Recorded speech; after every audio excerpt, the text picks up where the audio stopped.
There are so many ways I can film this intro, but the quickest one is just to say it. And hi, I'm Janet, and I'm an alcoholic.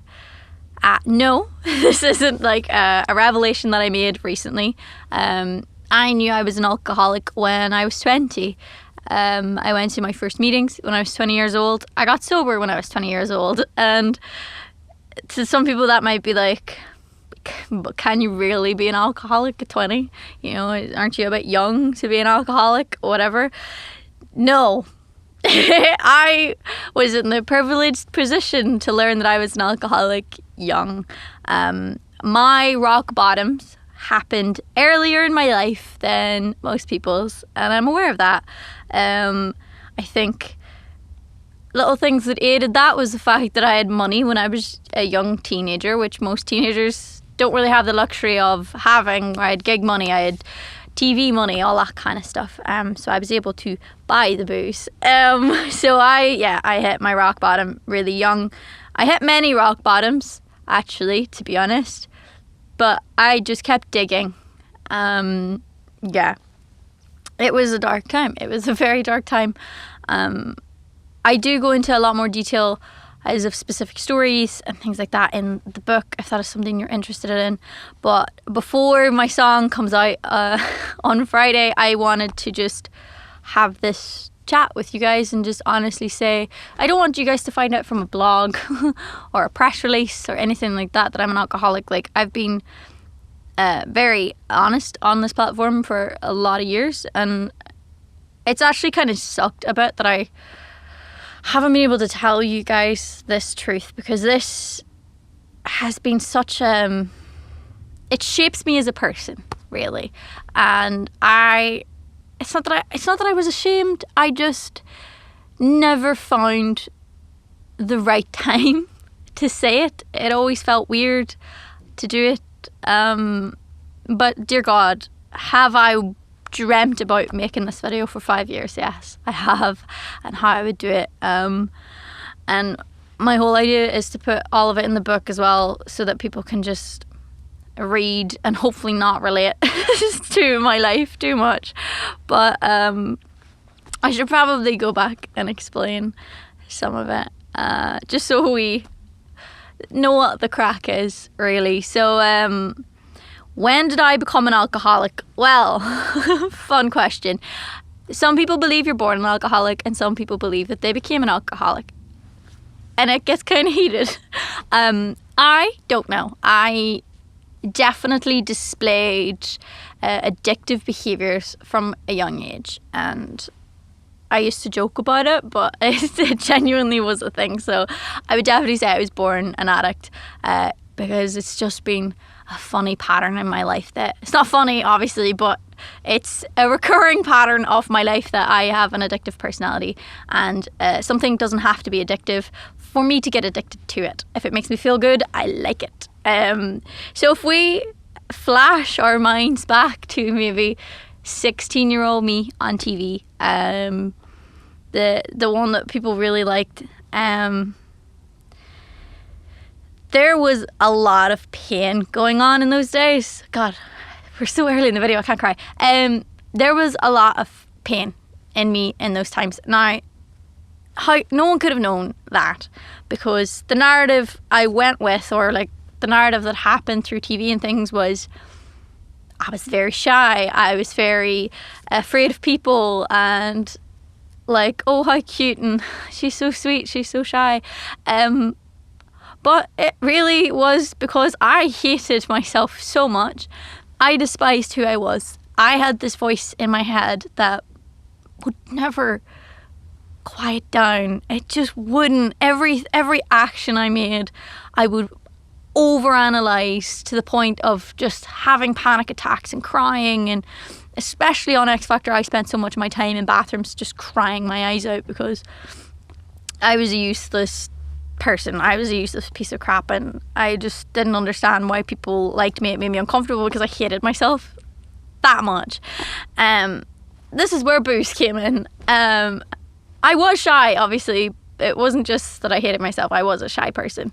But booze gave me so much. It was like this magical juice that allowed me to come out of my shell, to lose my inhibitions and be talkative and have a good time and even dance. Like, holy crap, I would never dance if I was sober, you know? I mean, I do now, so trust me, it gets better. But at the time, I just was filled with so much like self-hatred and just lack of self-belief that like I just couldn't be carefree if I wasn't drunk. So it started off just innocent like that. Just, you know, if I was going out in a social situation like a party or going to a bar or whatever, it was actually fun and I had a great time because I was able to talk to strangers and have a laugh, and that voice in my head that just hated myself and just wanted to overanalyze everything shut up eventually, and it was so great and I loved it. So it was fine. Like I didn't excessively drink when I was on TV. Let's just clarify that. I didn't drink when I was on X Factor. I didn't have a drink until the show was done. Whenever I got kicked off, I went and had a few drinks, and again, nothing crazy. I knew that I had to be up early in the morning for breakfast TV, all that kind of stuff. So don't get me wrong, I wasn't an alcoholic then, but I'd obviously had my moments of acting out with booze before TV. It got worse. So one of my biggest triggers for my drinking was loneliness. I lived on my own when I was 17.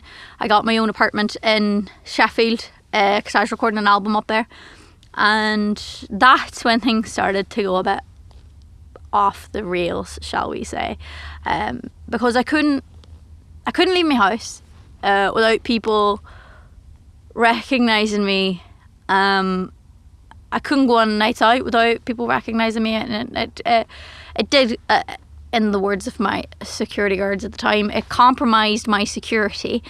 So it was safer for me to be indoors, and that kind of meant I was on my own because I was in a part of England I knew nobody. My mum was still working, my parents were working full-time jobs, my brothers were working full-time jobs, my friends were still in school, so I was very on my own in a city that I didn't know. And I loved the internet because the internet was like the place where I had friends, but I can't deny that I was so lonely, so lonely. I didn't recognize it at the time, but I was so lonely.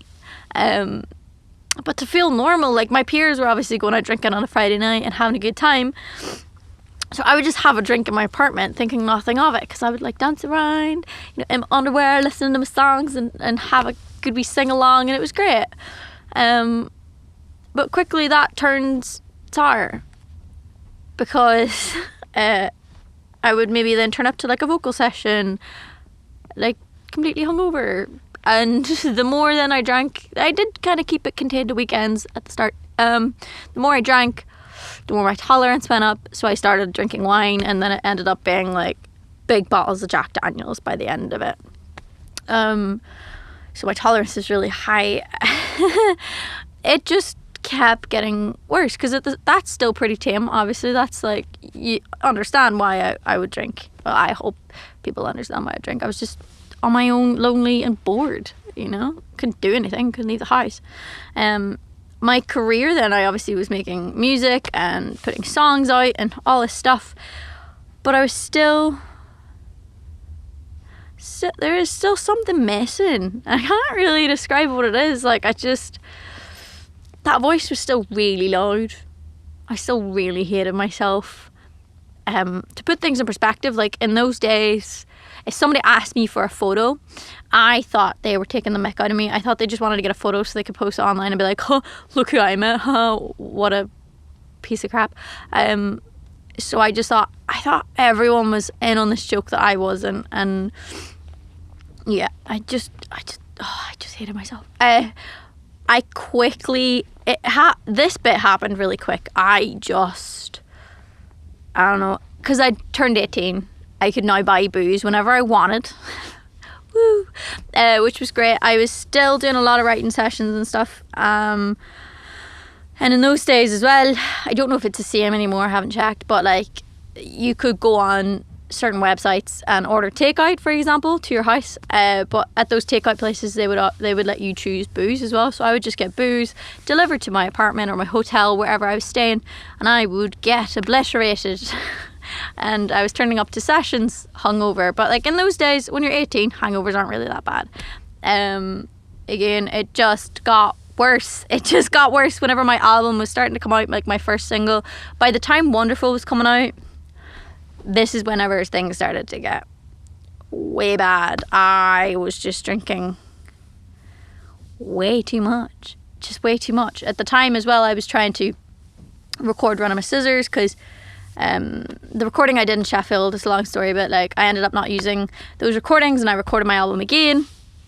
When it came to me recording my album again though, I was a hot mess. I couldn't turn up to the studio not hungover. Don't know why. I was buying bottles of gin, big bottles of gin, drinking them at night time, and then topping up in the morning and turning up to the studio an absolute mess. Had I even showered? Probably not. I just seemed so broken. But I got away with it in the weirdest way, because I was known for being so shy and so like reclusive that when I would turn up to sessions, people just thought that that was me. Like like people that like knew me then and know me now were baffled when I did get sober, because I started being myself again, and they're like, wow, who is this person? Because for so long they only knew me as quiet, never really speaking, and just kind of always being fragile. And fragile is probably like the best word, because I was very fragile from being so hungover all of the time. It started again to get worse. If you thought it couldn't get worse, it did. So I finally finished making the album. We're now in release mode. I'm putting the album out, and just so many things went wrong. Like, there were times as well, like I was recording an EP called Duvet Days. Yeah, Duvet Days. I must have turned up to the studio drunk a few times. Because we ended up not doing vocals some days, because I would turn up and I was just blind drunk, just absolutely out of it. And bless my producer, wee Graham, he would just come and sit in the garden with me and just like be the most understanding person ever. Like, I did not deserve the kindness that I got in those days at all. No, I totally disrespected him. I would turn up to his studio completely drunk, and he would sit with me in his garden and just like talk to me and make sure I was okay. And you know, then I would go home and try and sleep it off, and I knew storms would be coming, because obviously my teams would be like, are you serious? Like I obviously want to remind people, like my team and my family and my friends were doing their best. They were absolutely doing their best. Like, my mum was at a loss. Like, she did not know what to do, because I couldn't stay sober. I would maybe like ruin myself for like a week, and then maybe not drink then for 2 or 3 weeks, and everyone was like, oh, she's back on form, you know, she's doing really well. Boom, I would crash again, and you know, she might have to fly in from Ireland to come save me in a pit of my own mess, you know, because I just drunk myself into oblivion again. And like, I also want to say this before I go any further, like, it was not my parents' fault or my family's fault, because like my parents didn't even drink, really. Like, I never seen my parents drunk when I was a kid. They were really strict with their alcohol consumption and things like that. They were never like, it wasn't a thing in my family. Like, we would leave weddings before like 11 o'clock, so we didn't see the drunk people, and you know, all that kind of stuff. They tried their utmost best, and my brothers are okay. You know, they turned out perfectly fine. I, on the other hand, no. And we were raised exactly the same way, so it's actually not my family's fault, and it wasn't my team's fault. It was nobody's fault. It was just the way my brain is wired, and my lack of control, really. So things got worse before they got better. I remember I got booked for some TV stuff, which was really exciting. Obviously, oh my God, I get to perform on TV. One of the biggest ones being Sunday Brunch, like really big show here in the UK. All I had to do was turn up and sing a song and do a bit of chat to camera. But what did I do? The weekend before, so like from maybe Thursday, Friday, Saturday, drunk as a skunk. Like, my band came down to stay in London. All I had to do was let them into the house. I was too drunk to do that. Eventually they did get in, and I just like marched my not sober self upstairs, only to wake up at like 4 o'clock in the morning because I was doing breakfast TV. Just being sick constantly, could barely brush my teeth because like I wanted to barf. It was hell. I turned up, I couldn't like look anybody in the eye. I was like lying on the sofa, completely awake, just trying to sleep, to pretend to at least be asleep, but I stunk of booze and people were obviously very worried, and all I could do was just like lie there and try and make all of the pieces of myself not fall apart. If I could just keep it together for a little bit and just sing my song and just talk to the guys, everything would be a-okay. I just about made it through that performance. Just about. It was not my best performance, but no one at home knew I was hungover, which was obviously my aim of the game there. I didn't even mean to get drunk though. This is where like this whole lack of control comes from. Like, it wasn't a planned strategic get ruined for 3 days. Like, I only wanted to say like maybe drink on the Thursday night and then maybe Friday night just have a few drinks, sober up on the Saturday and then turn up on Sunday. No, but like that's not what happens as an alcoholic. Like, once you have a drink, you're off and running, and that's what happened. I had no control. I just kept drinking and just kept drinking. It was hell. It was genuinely hell. And like, probably one of the one that really sticks out to me is I was asked to go to a red carpet. Simple enough. Just go get your clothes on, turn up, look pretty, and walk down the red carpet, enjoy the night and leave. No, I got absolutely hammered on the train. I turned up to King's Cross, obliterated, so much so that I went and passed out in the bathroom, and the police had to come and get me. So I had a friend who was going to the red carpet with me, and they had to rescue me from the police, say that they're going to get me home safe and all this kind of stuff. So it was not glamorous, which then obviously leads to my PR team making sure that nobody writes about the fact that Janet was lying on the floor of King's Cross station, absolutely drunk out of her mind. Not my proudest moment, shall we say. And that wasn't even enough to sober me up. I kept going. I'm not going to go into any more stories, but I just kept drinking and I kept drinking and I kept drinking, and then I'd get sober for a little bit. Like, I went on tour and I lasted like 4 months of sobriety or whatever, but like not thinking about being sober, just telling myself not to drink. Like, and then I'd drink again, and then it would be hell on earth. It was impossible to control. And then once I started drinking again, the spaces between me drinking got shorter, so I could last a week and then just drink at the weekends, and then it was Thursday night and then it was Wednesday night, and then I was drinking every night of the week, and then it really quickly became me going missing for days at a time. No one could get in contact with me. I would be AWOL, and obviously everybody's worried, and I live beside a train station, so everyone was even more worried because they thought I was gonna like off myself, which I didn't, but I dreamt about it. I didn't do it.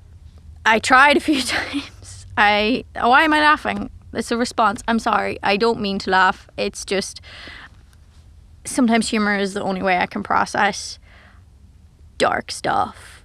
So I almost died a few times. It was not good. It was not pretty. People had to come get me a lot, and try and get me sober. I tried government schemes. I went to those programs where you try and solve your alcoholism. What would you pack in your suitcase for a holiday versus what would you pack for your sobriety? I don't know. I tried my best. None of those worked. Nothing was working. I didn't know what to do. I just couldn't get better. And then I had another good wee period of like not drinking, then to hit the wall again and just go AWOL for like the last time that anyone could cope with. Obviously everyone was just ready to quit. No one wanted I tried my best to keep making music, and my music was the only thing that made all of this worthwhile. I don't know, if I didn't have music to get out of bed for, or you guys, or anything like getting up and making a YouTube video, anything, I don't know where I'd be, because that was my goal, really. That was the thing that was like, no, I have to do this because I want to make music. So I did, but there came a point where, like, obviously everyone who I was working with was like, we can't do this anymore, we're exhausted, we're too worried, and you need help. Obviously, I heard that so many times, and I tried, but nothing seemed to work. And all this was obviously going on, and no one knew. You guys didn't know what was going on. I was still posting stuff, I was still releasing music, but I was broken, absolutely broken. Eventually I found AA, and because no one had suggested it to me. So someone slipped me a card one day where they shouldn't have, and I'm not going to say where it was because it would get them in trouble, but they slipped me the card and they're like, you should go to AA. And they gave me like a schedule of like local AA meetings, and that's when my life changed. I went in and I heard people talking about their stories, and they were laughing and honest, and some of them were things that I hadn't done, but there's a big yet there because I would have got there. Some people hadn't done things that were as bad as what I'd done. Sorry, my camera died. So I did the 90 meetings in 90 days. I made friends. I became a person again. I started going to gigs. I started going to parties. I learned how to do those things sober, which was so scary for the first year because you feel so weird doing it, especially when you've used alcohol as a crutch. Like, I used alcohol as a crutch from my first ever like social parties. So like when I was 16, going to my first house parties, I was drunk. So learning how to go out, be social, and have a good time, but without a substance, took about a year.